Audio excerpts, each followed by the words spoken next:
రిషబ్ పంత్ అదృష్టం బాగుంది అనుకోవాలో, దరిద్రంలో ఉన్నాడు అనుకోవాలో అర్థం కావట్లేదు. పాపం ఎంత ట్రై చేసినా ఓ భారీ ఇన్నింగ్స్ మాత్రం పంత్ నుంచి రావటం లేదు. ఈ ఐపీఎల్ సీజన్లో 4 మ్యాచ్లు ఆడిన పంత్ కేవలం 19 పరుగులు మాత్రమే చేశాడు. Average 4, strike rate 59. వరుస మ్యాచ్ల్లో 0, 15, 2, 2 పరుగులకు అవుట్ అయిపోయాడు రిషబ్ పంత్. ప్రత్యేకించి పంత్ గురించే మాట్లాడుకోవడానికి ఓ రీజన్ ఉంది. గతేడాది జరిగిన వేలంలో రిషబ్ పంత్ను అందరికంటే ఎక్కువగా 27 కోట్ల రూపాయలు పెట్టి కొనుక్కుంది లక్నో సూపర్ జెయింట్స్ జట్టు.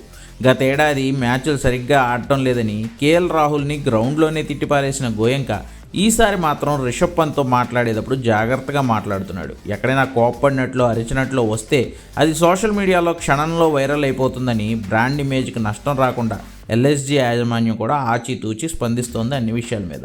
అందుకే పంత్తో చాలా కూల్గా డీల్ చేస్తుంది ఆ టీం. అయితే పంత్ స్కోర్లు రోజు రోజుకు తీసుకట్టుగా మారిపోవడం కూడా ఎల్ఎస్జీకి పెద్దగా ఇబ్బంది ఎదురవుతోంది.